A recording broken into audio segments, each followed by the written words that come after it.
E aí, pessoas, tudo bem com vocês? Hoje a gente vai trocar uma ideia importante para o estudo das fontes de energia e sua utilização pelos seres humanos. Entre elas, a diferenciação entre fontes renováveis e não renováveis, o conceito de matriz energética e suas relações com as características socioeconômicas de cada sociedade. Depois a gente vai ver mais de perto, claro, algumas das principais fontes de energia utilizadas pelos seres humanos, tanto em seus aspectos naturais e ambientais, como também econômicos e políticos. Bora lá então? Vamos falar de fontes de energia. Para que possamos compreender da melhor forma possível as questões ligadas às fontes de energia, é preciso, para começar, definir alguns conceitos importantes. Conhecemos as principais fontes de energia do senso comum. Agora vamos fazer um estudo mais científico. Comecemos então com a própria ideia de fonte de energia. Normalmente entendemos como fonte o lugar de onde vem algo. Por exemplo, a fonte de água de uma cidade, que pode ser o rio que por ali passa. Entretanto, no caso das fontes de energia, a questão é um pouco mais complicada. Estaria, por exemplo, a energia elétrica disponível em algum lugar para ser extraída, transportada e distribuída para as pessoas? Não, na verdade não, ou pelo menos não diretamente. Para entender a questão, vamos ver a diferença entre as fontes primárias e as secundárias de energia, beleza? Na maior parte das vezes, a energia disponível na natureza não está na forma como a gente utiliza. Entre um ponto e outro, será necessária uma transformação das fontes ditas primárias, que são as formas originais da energia da natureza, para as fontes secundárias, a energia na forma como a gente utiliza. Tudo bem? Então tem essa transformação de fontes primárias para secundárias, fontes que vêm direto da natureza, transformadas para a nossa utilização. Cada fonte primária pode ser usada para gerar diferentes formas de energia secundária, da mesma maneira que cada forma de energia secundária pode se originar de diferentes formas de energia primária. Por exemplo, a energia hidráulica, que é a energia presente na movimentação da água dos rios, é uma fonte primária. Por muito tempo, ela foi transformada em energia mecânica para movimentar moinhos e bombas d'água. Atualmente, a principal forma da sua utilização é a transformação em energia elétrica, daí o nome energia hidrelétrica. O conceito de fonte primária é importante para a gente avaliar a disponibilidade das diferentes fontes na natureza, tanto no presente como no futuro. O conceito de fonte secundária é importante para analisarmos o consumo de energia de uma sociedade.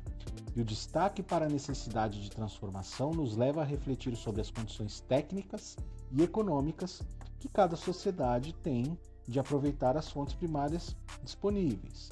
Origem, então, consumo e transformação de energia são os principais temas do estudo das matrizes energéticas, tudo bem? Então a gente chama de matriz energética a contabilidade sobre a produção e o consumo de energia, seja no mundo, em um país, em um continente ou em uma região qualquer. Essa contabilidade pode ser feita de várias formas e para demonstrar diferentes aspectos da questão energética. São considerados principalmente a oferta interna de energia e o consumo final. A oferta interna de energia, ela se refere ao total de energia produzido, ou seja, total de energia ofertado. Esse total costuma ser apresentado em termos de fontes primárias, mas também pode aparecer informações divididas por região.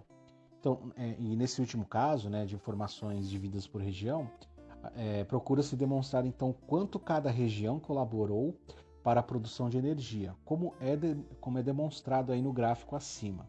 Tudo bem? No caso, os tipos de energia. A oferta interna de energia, ela não se refere ao consumo. Atenção para isso. A oferta interna de energia não se refere ao consumo, mas sim à produção. Tudo bem? Então, a gente só sabe quanto uma região, um país ou um continente pode produzir de energia não pela energia que foi consumida, mas pela sua produção. Assim sendo, a partir dos dados de um gráfico, como esse que a gente acabou de ver, sobre a oferta por região, não é possível saber quem consumiu a energia mas quem a produziu. Pelo que conhecemos da economia mundial, é possível imaginar que os países, por exemplo, os da OCDE, Organização para a Cooperação e Desenvolvimento Econômico, ou seja, o grupo dos países mais ricos, a gente já falou isso em sala de aula, eles consomem mais energia do que eles produzem. Essa hipótese pode ser facilmente comprovada ao observarmos gráficos de consumo de energia no mundo. Se você dá uma pesquisa no Google, você vai ver os países que mais consomem energia no mundo e que trata não apenas da oferta interna de energia, da produção, mas do consumo final, ou seja, a demanda. Quanto de energia que se precisa para abastecer setor A ou setor B de uma sociedade. E isso por região, incluindo ainda uma interessante comparação com o peso da população. E por sua vez, a oferta interna de energia por fonte, né, ela demonstra o quanto cada fonte primária forneceu de energia dentro do total produzido, por exemplo. E isso pode ser em um país, em uma cidade, tudo bem? Então essa variação ela é limitada, a variação de produção, a variação de consumo é limitada. Algumas fontes energéticas são mais próprias para determinados usos, tanto em termos técnicos como econômicos. O petróleo, por exemplo, é prioritariamente utilizado como combustível em automóveis, enquanto a energia hidráulica é utilizada quase que exclusivamente para a geração de energia elétrica. Assim sendo, diferenças socioeconômicas costumam ser refletidas claramente nas matrizes energéticas dos países. Uma sociedade com economia baseada em formas tradicionais de agricultura e população predominantemente rural apresenta uma oferta interna de energia muito grande, tá? E muito diferente da oferta de energia quando essa região se industrializa e se urbaniza e que a demanda por energia ela aumenta, porque você vai ter mais prédios, mais indústrias, mais atividade econômica. Geralmente, o mais notável é a diminuição da proporção de lenha e o aumento das fontes primárias utilizadas nas indústrias. Eu estou falando da transição do rural para o urbano, tá? E isso nas formas modernas de transporte rodoviário e para geração de energia elétrica. Portanto, por causa da industrialização e urbanização, tende a aumentar o uso de petróleo, gás natural e, quando o país tem disponibilidade, energia hidráulica. Tudo bem? Sem dúvida, a matriz energética ela revela o maior ou menor desenvolvimento econômico de um país. No entanto, atualmente não se considera mais só o desenvolvimento como puro crescimento econômico, mesmo que ele resulte no aumento de renda para a população como um todo. É preciso considerar também a questão ambiental. Então essa consideração é sempre importante, considerar a questão ambiental e tentar estabelecer uma balança com a produção de matriz energética. Tudo bem? É sempre importante fazer isso. Mas quando a gente fala de fontes de energia, ela é indispensável, o que fica comprovado se levarmos em conta aqui 3 pontos. Primeiro ponto, em primeiro lugar, é preciso dividir as fontes de energia em renováveis e não renováveis. Já vimos que outros recursos naturais, como o solo e a água, também podem ser classificados de tal maneira. Os recursos renováveis são aqueles que são repostos pela natureza ou podem ser repostos pela ação humana, em uma velocidade maior ou igual à do uso. Por sua vez, os não renováveis são aqueles que não podem ser repostos, ou seja, não tem reposição de petróleo, não tem reposição de carvão mineral, não tem reposição de gás natural, então eles tendem a acabar em mais ou menos tempo. Tudo bem? Entre as fontes de energia não renováveis, a gente pode citar os combustíveis fósseis, por exemplo, petróleo, carvão mineral e gás natural, e o urânio, extraído aí para produzir energia nuclear. Por sua vez, as energias renováveis englobam principalmente a biomassa, tudo bem? A energia hidráulica, a energia solar, a eólica e a geotérmica. A gente vai falar de cada uma delas no próximo vídeo. No âmbito mundial, o uso de energias renováveis ainda é muito limitado, ficando em torno aí de 13%. Agora, falando de Brasil, a gente já atingiu a marca dos 45%, ou seja, 45% da energia que a gente usa é renovável, o que se deve aí à grande participação da energia hidráulica na geração de eletricidade e ao uso do etanol como combustível em automóveis. Vamos lembrar que o etanol ele é o álcool, né, feito da cana-de-açúcar, tudo bem? No entanto, pessoas, é preciso tomar muito cuidado para a gente não supervalorizar essa marca brasileira. Estamos com 45% da nossa energia com energias renováveis. Afinal de contas, nem sempre as fontes renováveis são realmente limpas. Isso vai depender da consideração dos impactos que sua produção e o seu uso podem gerar, tudo bem?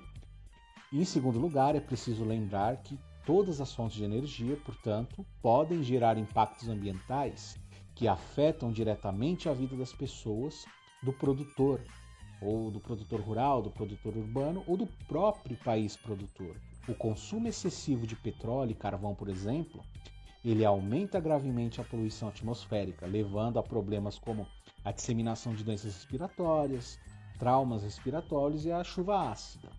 Até mesmo algumas fontes de energia que a priori aí podem ser consideradas mais limpas, como a energia hidráulica e os biocombustíveis, eles podem gerar graves impactos, como desmatamento ou transferências forçadas de população para a construção de barragens. Pensa que se para fazer uma usina hidrelétrica, você tem que inundar o lugar. Se você inunda o lugar, você tira os animais que ali vivem. Então você acaba com uma população de animais inteira. Isso tem que ser colocado na balança. E o terceiro e último ponto a ser considerado é o fato de que o uso de determinadas fontes de energia pode gerar problemas não apenas para o povo que está utilizando, mas também para a humanidade como um todo. É o caso claro dos combustíveis fósseis, né, que eu já falei, petróleo, carvão e gás natural. Que esses três, ao serem queimados, eles colaboram diretamente para a intensificação do efeito estufa e, dessa forma, tendem aí a prejudicar a humanidade como um todo. Nesse caso, é preciso lembrar que as emissões de tais gases são fortemente desiguais entre os diferentes países, ou seja, tem país que polui mais e país que polui menos. Só para dar uma adiantada, os dois países que mais poluem no mundo nesse sentido são Estados Unidos e China, tudo bem? As sociedades mais industrializadas e urbanizadas consomem muito mais energia. E como ainda não tem medidas eficientes para substituir os combustíveis fósseis, o alto consumo de energia vinda desses combustíveis significa também uma grande quantidade de emissão de dióxido de carbono. Uma importante polêmica que já está gerando conflitos políticos no âmbito internacional é a já grande, mas principalmente crescente emissão de gás carbônico da China. Principalmente as críticas vêm do lado dos Estados Unidos, não tem como, né? O crescimento econômico chinês vem resultando em graves problemas ambientais e já colocou na cola dos Estados Unidos a China, né? Ou seja, quem mais polui é os Estados Unidos, o segundo maior emissor e poluente é a China, né? Tudo bem? Do ponto de vista, então, do combate ao aquecimento global, a continuidade do aumento das emissões chinesas ela é muito problemática. Entretanto, ao mesmo tempo, do ponto de vista dos chineses, o país ainda está muito abaixo do que seria seu direito de emitir poluentes. Isso se você comparar aos países da OCDE, em termos de emissão. Ou seja, se você pegar a China e comparar com os países ricos, a China ainda polui muito pouco. Apesar de ser o maior poluente mundial, ou o segundo maior poluente mundial, desculpa, né? Então ele vai ter sempre essa guerrinha entre China e Estados Unidos, não só no âmbito econômico, mas também no âmbito ambiental, tudo bem? Então não há dúvida de que a melhor solução seria a diminuição das emissões tanto por parte dos chineses como dos países da OCDE. O problema é que para isso, grande parte do futuro crescimento chinês e do atual conforto dos países ricos ficaria comprometida. Por quê? Por que o atual conforto dos países ricos ficaria comprometido, pessoas? Vamos lembrar que as fábricas dos produtos de marcas europeias e norte-americanas ficam na China. Então, se as fábricas ficam na China, eles emitem mais gases estufa, eles poluem mais. Lembra que eu falei na nova divisão internacional do trabalho? O escritório dos países ricos ficam nos países ricos. As fábricas ficam na China, em Taiwan, no Vietnã. Então, países que vão poluir bastante, né? Então, a gente tem esse impasse. E o pior é que essa polêmica ela não se limita à China. Vai incluir também países como a Índia, a Rússia, o Brasil, a Indonésia, o México, a África do Sul e muitos outros, considerados aí países emergentes, tudo bem? A previsão para as próximas décadas é a de que esses países intensifiquem sua industrialização e sua urbanização e, consequentemente, tornem-se maiores consumidores de energia. Para que países mais pobres alcancem os mesmos níveis de consumo dos mais ricos, seria, né, inevitável o aumento do consumo de energia. Como é que você vai fazer uma industrialização sem consumir energia? Impossível. O problema é que os métodos atualmente desenvolvidos para produzir energia secundária e em grande escala são bastante impactantes em relação ao meio ambiente. Portanto, para as próximas décadas, será necessário repensar modelos de vida, modelos de consumo e de desenvolvimento, tanto nos países ricos como nos países pobres. Beleza? Então, vamos agora para os combustíveis fósseis. A gente falou um pouco dele aqui, né? Um pouco deles aqui: o carvão, o petróleo e gás natural. A gente identifica como combustível fóssil todo o combustível, ou seja, os materiais utilizados para a queima, que sejam de origem minerais, tá? Dizemos então que são fósseis, porque, segundo a teoria mais aceita, a sua origem seria a transformação sob determinadas condições de pressão e temperatura e de matéria orgânica soterrada sob camadas de rochas há milhares de anos, em material combustível, claro.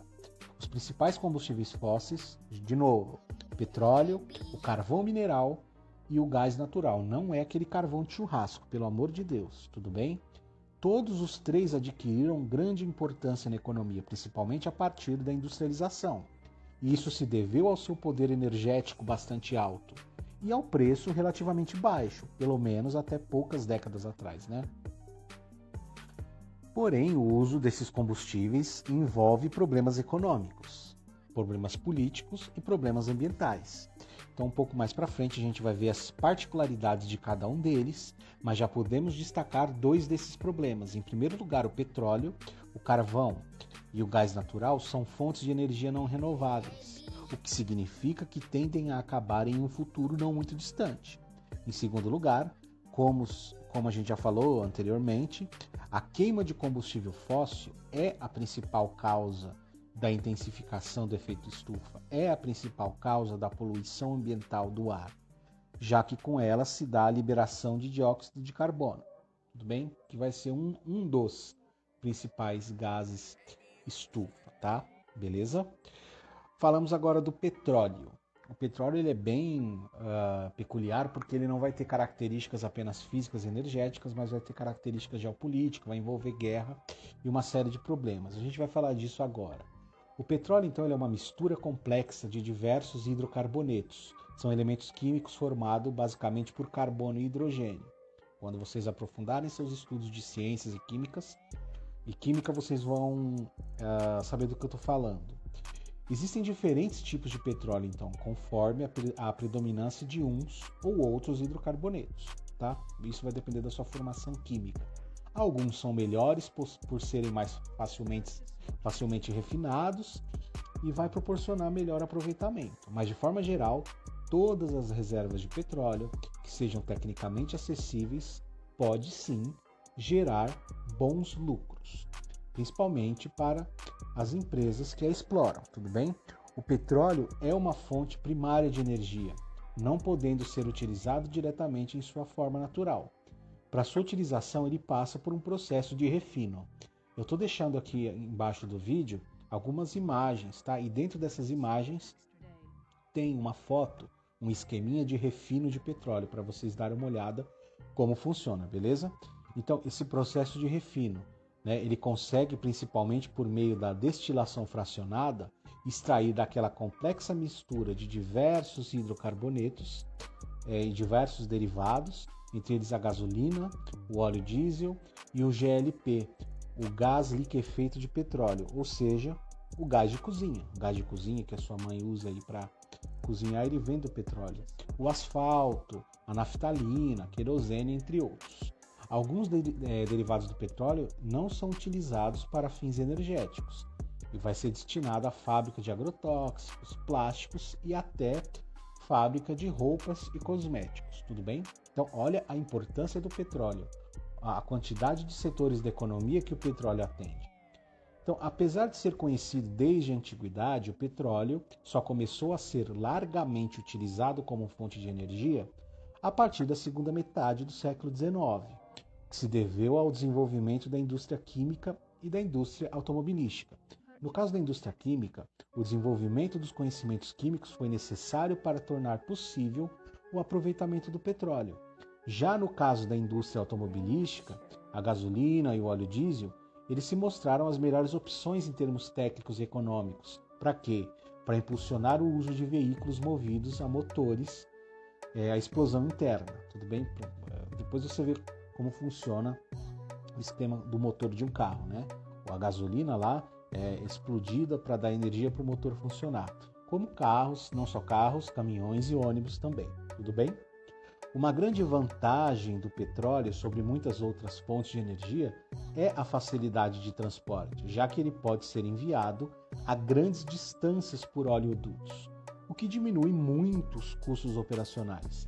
Além disso, o fato de ser um mineral que não precisa ser produzido, mas apenas encontrado e extraído do subsolo. E isso proporciona um preço bastante baixo, tudo bem? Pelo menos a gente vai ver isso até o início da década de 1970. De lá para cá, como a gente vai ver agora, questões de ordem política, econômica e às vezes técnica levaram a uma forte valorização do petróleo, beleza? Então, falando aí da geopolítica e geoeconomia do petróleo, o petróleo ele é um bem, é um recurso energético relativamente abundante na crosta terrestre. Você que já estudou aí a divisão da Terra, você sabe onde fica a crosta terrestre, né? O petróleo então fica ali. Mas ao mesmo tempo, seu uso vem sendo muito intenso nas últimas décadas, o que levou aí uma crescente disputa política e econômica pelo controle principalmente das reservas, mas também de locais por onde ele é transportado. A exploração de petróleo teve início na década de 1840, lá atrás, lá no Azerbaijão, que fazia ainda parte do Império Russo. A Rússia nem era Rússia ainda, tá? Então, nessa época, se inicia a exploração de petróleo. Alguns anos depois, em 1859, iniciou-se a exploração nos Estados Unidos. Empresários norte-americanos e ingleses, eles se apressaram para garantir o domínio sobre esse recurso natural, percebendo então desde cedo sua futura importância. Os caras tinham visão. A necessidade de grandes investimentos para a extração do petróleo, e principalmente para o seu transporte, criou desde cedo a tendência à formação de oligopólios e cartéis dominantes do setor. Em 1882, já se constituía o primeiro e um dos mais famosos, os mais famosos cartéis de petróleo, a Standard Oil Trust, criada pelo Rockefeller, um milionário famoso dos Estados Unidos, tá? Unindo então a produção de petróleo a contratos de exclusividade com empresas ferroviárias para o transporte do seu petróleo.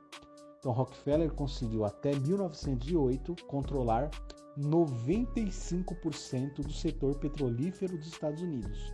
Uma pessoa controlava 95% do setor petrolífero dos Estados Unidos. É muita coisa. Em 1911, a justiça estadunidense determinou que essa empresa ela fosse fragmentada, né? E alegando que a empresa representava o descumprimento da lei de antitruste do país. O que é um truste? Vamos lá. Truste é uma empresa só tomando conta de um setor da economia. Ou um monopólio também, né? Então, nos Estados Unidos tinha essa lei. Dessa forma, essa empresa do Rockefeller ela foi dividida em 8 empresas menores. Tudo bem? Entre 1901, ano da primeira concessão para a exploração de petróleo no Irã, e a década de 30, então aí 29 anos, começaram a ser descobertas as grandes jazidas de petróleo da região do Golfo Pérsico, no Oriente Médio. E vai se destacar aí a Arábia Saudita, o Irã, o Iraque, Kuwait, Bahrein e do Catar, beleza? Então, de pronto, as empresas norte-americanas e europeias, elas garantiram o controle dessas jazidas do Oriente Médio, associando-se aí aos governos da região, fazendo pactos econômicos para ter o controle dessas regiões por causa do petróleo.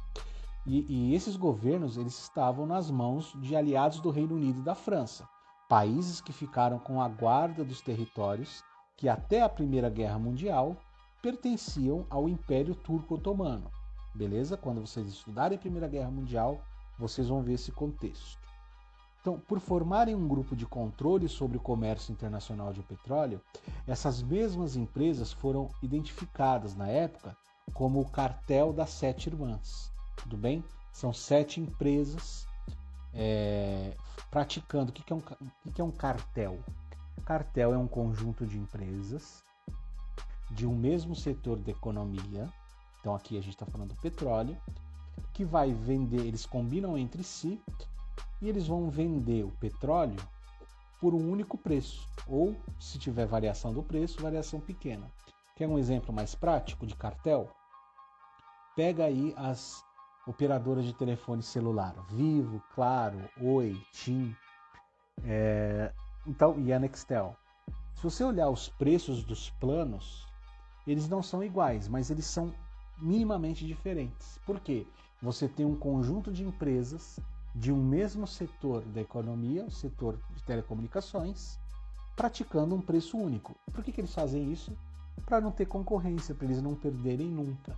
Imagina só que surge uma empresa de telefonia que começa a cobrar a mesma quantidade de giga por 50% do preço que eles praticam, né? Então, isso é um cartel, beleza? O Oriente Médio foi identificado como a região de maior reserva do petróleo do mundo, o que colocou essa região no centro da disputa entre as grandes empresas e as potências mundiais. Após a Segunda Guerra Mundial, começou um processo de luta anti-imperialismo ocidental, luta contra os Estados Unidos, luta essa diretamente influenciada pelas divisões de poder da Guerra Fria e pelas guerras de independência na África. Lembra da Guerra Fria? De novo, resumindo aqui, você tinha um mundo dividido entre polo capitalista e polo socialista. Os países que estavam na luta contra o anti-imperialismo ocidental, ou seja, estavam na luta contra os Estados Unidos. Deu para entender quem são esses países? Qual é o contexto? Então, nesse contexto, teve início um grande jogo político em torno do petróleo, principalmente dessa região aí do Oriente Médio. Já na década de 1950, os países do Oriente Médio começaram a criar suas próprias empresas estatais de petróleo. Iniciaram a nacionalização das suas reservas. As empresas estatais começaram a comprar das empresas privadas os petróleos, ou as reservas de petróleo. Então se destacam nesse processo o Irã, o Iraque e a Arábia Saudita. No mesmo período era criado um movimento político liderado pela Indonésia, pelo Egito, pela Iugoslávia e pela Índia, intitulado Movimento Terceiro Mundista ou Bloco dos Não Alinhados. Então, se você tem um mundo dividido em dois, você também vai ter simultaneamente um bloco de países que não vai querer se aliar nem ao lado ocidental capitalista estadunidense, nem ao lado oriental socialista da União Soviética. E esse grupo ele inclui mais de 50 países, inclusive os produtores de petróleo do Oriente Médio. Esse movimento ele requeria autonomia para os países subdesenvolvidos. Para quê? Para seguirem seu próprio caminho, sem a interferência dos Estados Unidos e da União Soviética. Tudo bem? Então, apesar de existir até hoje esse movimento, ele foi perdendo força diante da necessidade econômica da maioria dos países subdesenvolvidos, tá? E para se alinharem a alguma das potências, né? Os países subdesenvolvidos eles se viram na necessidade de se aliar a algum país desenvolvido. É a teoria da dependência, né? O país subdesenvolvido só vai conseguir se manter ou tentar se desenvolver fazendo pactos econômicos com países desenvolvidos. No entanto, ele deixou um importante fruto esse movimento, né? Que guardou a intenção original, O cartel formado em 1960 pelos países exportadores de petróleo, ou seja, a OPEP, né, ele foi denunciado, mas ele não deixou de existir. Então, a OPEP ela é formada inicialmente pelo Irã, pelo Iraque, pelo Kuwait, Arábia Saudita e Venezuela. E depois vai incluir alguns países da África, da Ásia e da América Latina. Tudo bem? A OPEP tornou-se o cartel que controla quase 80% das reservas mundiais, cerca de 40% da produção e mais de 60% das exportações de petróleo. Tá? Eu deixei também aqui embaixo no vídeo um mapa das maiores reservas de petróleo aí em bilhões de barris. Tudo bem? Também na década de 60 foi criada a OPAEP, Organização dos Países Árabes Exportadores de Petróleo. Então, apesar de a OPEP já possuir um grande número de estados árabes, a OPAEP foi criada com um teor ainda mais político, com uma linha mais política, diretamente ligada aos conflitos dos árabes contra o Estado de Israel. Mas o primeiro momento em que essas duas organizações ganharam um grande destaque, principalmente no mercado internacional do petróleo, foi em 1973, após a Guerra do Yom Kippur. Esse conflito representou a tentativa promovida pelo Egito, pela Síria e pela Jordânia de recuperar as partes de seus territórios ocupadas por Israel na Guerra dos 6 Dias. Isso foi em 1967, ou seja, você tinha ali a Península do Sinai, as colinas de Golã e a Cisjordânia.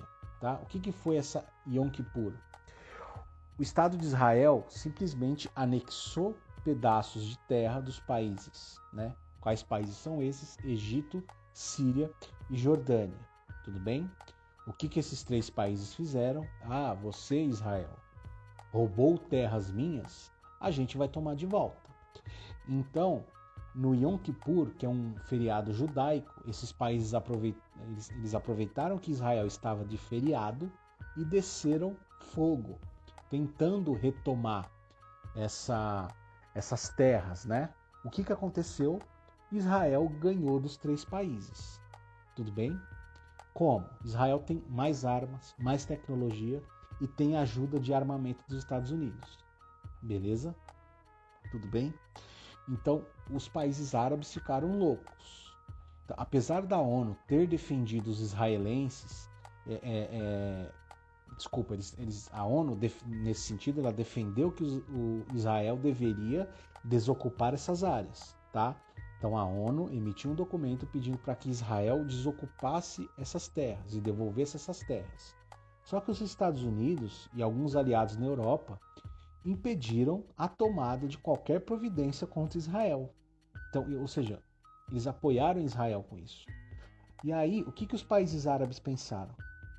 Se a gente não consegue derrotar Israel na porrada, a gente vai derrubar os países que apoiam Israel e o próprio Israel na economia. Então o que aconteceu? Como resultado disso, entre outubro de 1973 e janeiro de 1974, o preço do barril de petróleo subiu de $2 para $11, provocando o chamado primeiro choque do petróleo. Então imagina só que você é os Estados Unidos e depende de um país do Oriente Médio para comprar petróleo, porque o seu petróleo é usado para fazer energia para rodar o seu país. Do nada, o que você paga R$2 aumenta para 11. Então quebra a economia de vários países. Quebra, beleza? Então ao longo da década de 70, o preço do petróleo se estabilizou, mas a partir de 1978 voltou a subir ainda mais, até se aproximar dos $40 o barril em 1981. Então, olha o salto de valor. O que lá atrás era $2, um barril de petróleo, em 1981 passou a $40. Essa nova subida ficou conhecida como segundo choque do petróleo e se deveu primeiramente à crise política iraniana, a qual levou o país à Revolução Islâmica de 79. Mas isso é assunto para outra aula, beleza? Entre 1985 e 1986, o preço do petróleo conheceu uma forte queda, aí já o preço caiu. devido ao aumento da produção no Mar do Norte e depois na Arábia Saudita, que passou a seguir mais de perto a política dos Estados Unidos para o Oriente Médio, deixando de lado a luta dos povos árabes contra o imperialismo ocidental. Mais recentemente, uma nova restrição da produção da OPEP, aliada aos atentados de 11 de setembro de 2001 e a posterior invasão estadunidense do Iraque, eles deram início a uma nova escalada dos preços. A OPEP então vai subir os preços novamente. No entanto, o ano de 2008 trouxe uma situação imprevisível. Tudo bem? O preço do barril vai subir, passando dos $120. Olha a quantidade de dólar de diferença de preço de uma época para outra. A disparada atual do preço do petróleo vai se dever a um conjunto de fatores. Em primeiro lugar, a demanda vem aumentando muito, principalmente, como eu falei, nos Estados Unidos e na China, mas também nos países que têm se recuperado das últimas crises econômicas. Ao mesmo tempo em que ocorre esse aumento da demanda, percebe-se que as reservas a serem exploradas elas se concentram cada vez mais em áreas nas quais a extração de petróleo é bem mais cara, como é o caso do petróleo brasileiro, em grande parte disponível a mais de 1.000 metros de profundidade do oceano. Ao mesmo tempo, não se pode desconsiderar a desvalorização do dólar, devido ao endividamento dos Estados Unidos e uma boa dose de especulação, por parte daqueles que estão comprando a produção petrolífera previamente, para se proteger de uma disparada ainda maior no futuro. Então tem a galera que compra petróleo para estocar, porque caso futuramente aumente o preço do barril, eles não vão ser prejudicados, tudo bem? Os cenários da história, então essas variações de preço de petróleo, ela vai resultar no cenário que a gente conhece hoje. E o cenário que conhecemos hoje é muito diferente do que ocorreu até a década de 60. Naquela época, o petróleo estava nas mãos de grandes empresas inglesas, as quais atualmente têm menos de 10% das reservas mundiais. Quem domina esse precioso minério no novo contexto, hoje, são grandes empresas estatais como as do Irã, da Arábia Saudita e da Venezuela. Antes dos choques do petróleo, o combustível era extremamente barato, possibilitando aí a grande expansão da indústria do consumo. Hoje, o preço alto pode se tornar um novo obstáculo ao desenvolvimento. E para terminar essa comparação, antes quase ninguém se preocupava com questões ambientais, principalmente na hora de queimar o petróleo, o que hoje vem se tornando algo inviável, tudo bem? Então esse é um panorama geral do quadro do petróleo no mundo. E no Brasil? O petróleo no Brasil? O Brasil está atualmente entre os 20 maiores possuidores e produtores de petróleo. A Petrobras, empresa estatal brasileira, responsável pela maior parte da produção nacional, chegou em 2008 à posição de sexta maior empresa do mundo e terceira das Américas, acima de outras como a Microsoft. Além disso, o país está chegando finalmente à situação de autossuficiência petrolífera, devendo deixar de importar petróleo em um futuro próximo. Mas isso é na teoria, pessoas. Esse relativo sucesso do setor petrolífero brasileiro ele é relativo. Por que ele é relativo? Eu vou explicar aqui. O Brasil ele pode ser autossuficiente em petróleo, quer dizer, ter reserva de petróleo. Mas, como eu disse anteriormente, esse petróleo ele é caro para ser extraído, porque ele está a mais de 1.000 metros de profundidade. Para eu desenvolver uma máquina que consiga explorar esse petróleo, eu tenho que gastar muito dinheiro, eu tenho que ter um setor industrial no Brasil muito forte. E eu pergunto para vocês, o Brasil tem um setor industrial forte? Não, a gente já viu isso também. O Brasil preferiu adotar o modelo econômico do agronegócio. A nossa praia é exportar carne e soja. País que exporta carne e soja não tem nível industrial grande. O que o Brasil vai fazer então? Vai começar a conceder partes do petróleo para empresas de fora.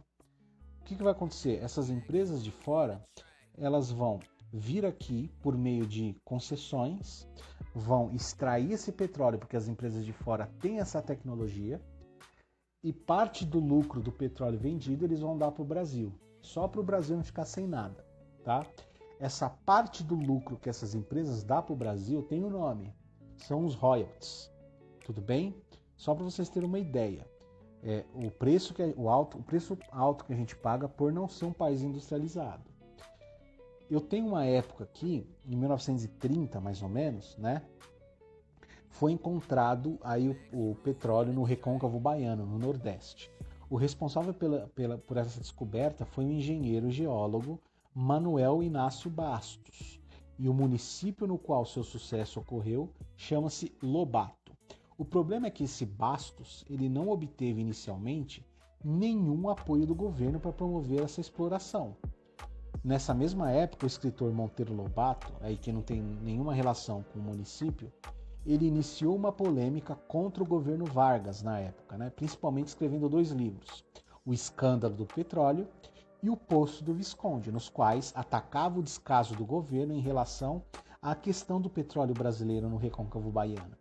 O principal medo de Monteiro Lobato era que esses trustes estrangeiros acabassem se aproximando e se apropriando das reservas nacionais, o que hoje aconteceu, né? A gente vai ver mais para frente. Em 1941, o governo dá início à exploração comercial do petróleo do Recôncavo Baiano. Em 1947, tem o início da campanha liderada por cientistas e intelectuais, a campanha com o nome O Petróleo é Nosso, que exigia garantia da exclusividade brasileira sobre o petróleo aqui encontrado.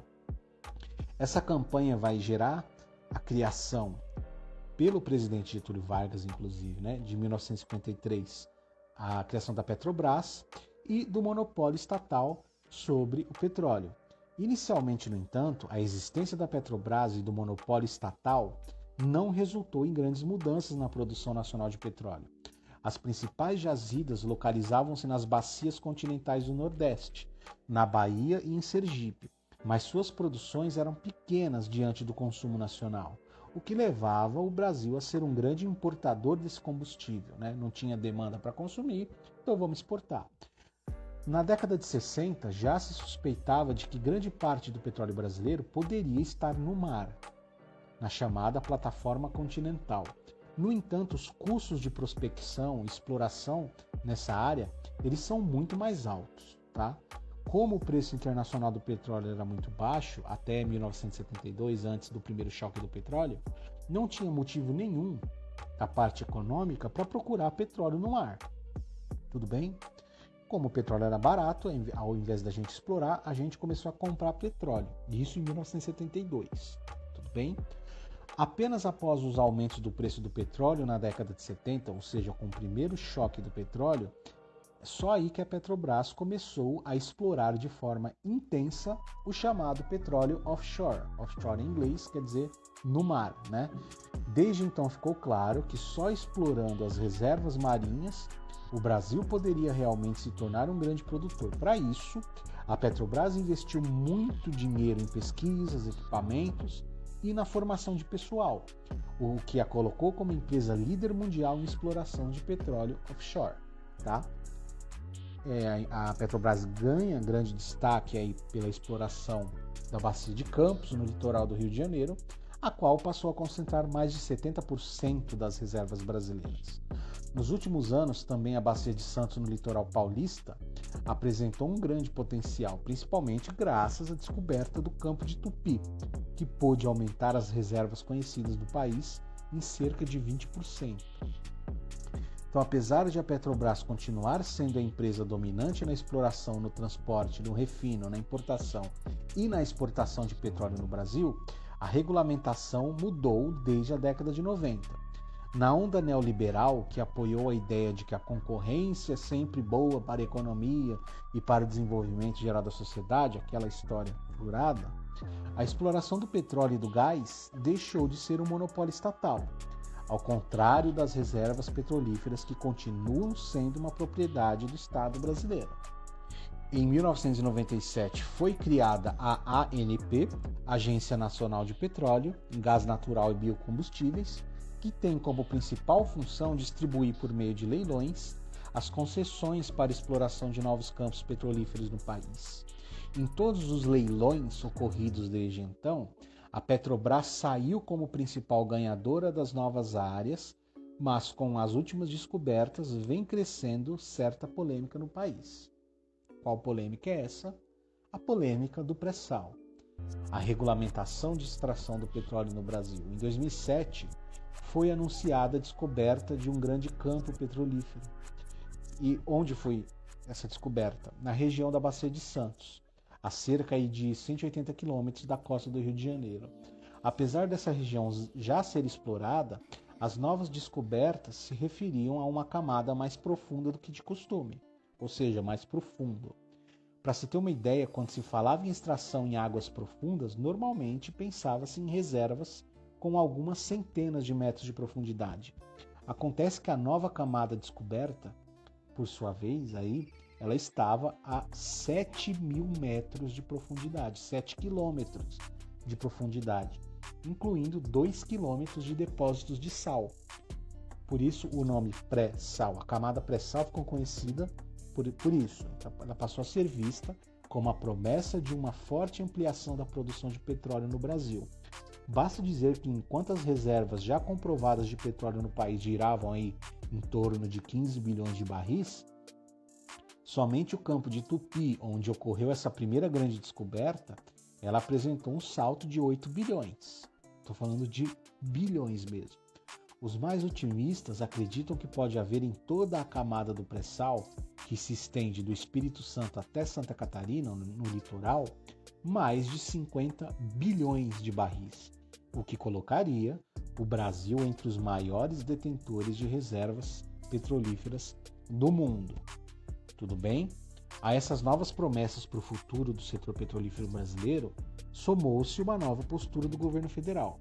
Se durante a década de 1990, imperavam as ideias neoliberais que pregavam o aumento da concorrência e a diminuição da participação do Estado na economia, a entrada dos governos petistas no âmbito federal trouxe de volta a política governamental, ao menos alguns toques, de estatismo e nacionalismo. A partir daí, o então presidente Lula bloqueou o sistema de concessões da ANP, as concessões elas deixaram de existir, que vinha sendo utilizado desde 1997, e pediu a uma comissão técnica do seu governo a preparação de uma nova proposta de regulamentação para a exploração do petróleo no país. Dessa comissão saíram as grandes propostas, aí do governo Lula, válidas apenas para a camada do pré-sal, As outras camadas, as outras regiões de exploração do petróleo não entram nessas regras aqui, Quais são essas regras? Primeiro, substituir o modelo de concessão pelo modelo de partilha. Enquanto no modelo de concessão as empresas interessadas dão lances em um leilão para comprar a autorização de explorar o petróleo por tempo indeterminado e depois pagam apenas os royalties dos lucros e algumas participações especiais para o governo, no novo modelo de partilha, a empresa tem que dividir com o Estado todo o petróleo da extração, até que ele acabe. A porcentagem de cada um ela vai ser decidida no momento do acordo, no momento de assinar o documento. Segunda regra, para explorar o petróleo na camada pré-sal, qualquer empresa interessada passa a ter de se associar à Petrobras, que agora, depois de associada, tem direito de pelo menos 30% em cada ponto de extração. É importante considerar que a empresa estatal passa a ter a obrigação de fazer os investimentos correspondentes à sua parcela em cada poço. Outra regra, terceira regra, passam a ser de responsabilidade exclusiva da Petrobras as decisões de compra de equipamentos e contratação de empresas terceirizadas, o que objetiva a valorização de empresas brasileiras, de modo que vai garantir que a exploração do petróleo vai estimular o desenvolvimento de setores industriais no país. Tudo bem? Quarta regra, criação de um fundo formado pelos lucros estatais vindos da exploração petrolífera. A proposta era que tal fundo financeiro tivesse o uso vinculado, ou seja, só pudesse ser utilizado para fins já determinados em lei. por exemplo, para a educação ou o desenvolvimento de energias renováveis. Mudança, e última regra, mudança na distribuição dos royalties do petróleo. E essa distribuição vai ser feita entre os municípios, os estados e o governo federal. Os royalties, que são porcentagens sobre o lucro das empresas, que devem ser divididas entre os níveis governamentais, ele vai ter sua quantidade modificada. A porcentagem que deve ser entregue a cada um, que entrou em discussão, vai ser decidida na hora do momento do acordo, tudo bem? No geral, então, a proposta é diminuir a proporção do estado no qual é realizada a exploração, passando essa parcela para o Fundo Nacional do Petróleo, que, por sua vez, seria dividido entre estados e municípios de todo o país de acordo com suas necessidades. Esse conjunto de mudanças ficou conhecido como o novo Marco Regulatório do Petróleo. Então, essas regras fazem parte do novo Marco Regulatório do Petróleo. No geral, a gente percebe uma orientação menos liberal e mais de intervenção do Estado. Um dos argumentos governamentais na época é procurar garantir o chamado interesse nacional sobre a exploração dessa riqueza mineral. O governo procura também evitar a chamada doença holandesa, que é a tendência à desindustrialização que a maioria dos países com excedente de petróleo corre o risco de sofrer. Essa tendência ela seria evitada ao garantirmos que os recursos do petróleo fossem investidos em desenvolvimento tecnológico, educacional e da infraestrutura, ou seja, o lucro da extração de petróleo seria distribuído aí para os vários setores da sociedade. Tudo bem, pessoas? Então a gente fecha aqui essa primeira parte. Na próxima aula falaremos da energia do carvão mineral, do gás natural e das outras fontes de energia. Tudo bem? Muito obrigado pela paciência e até o próximo vídeo.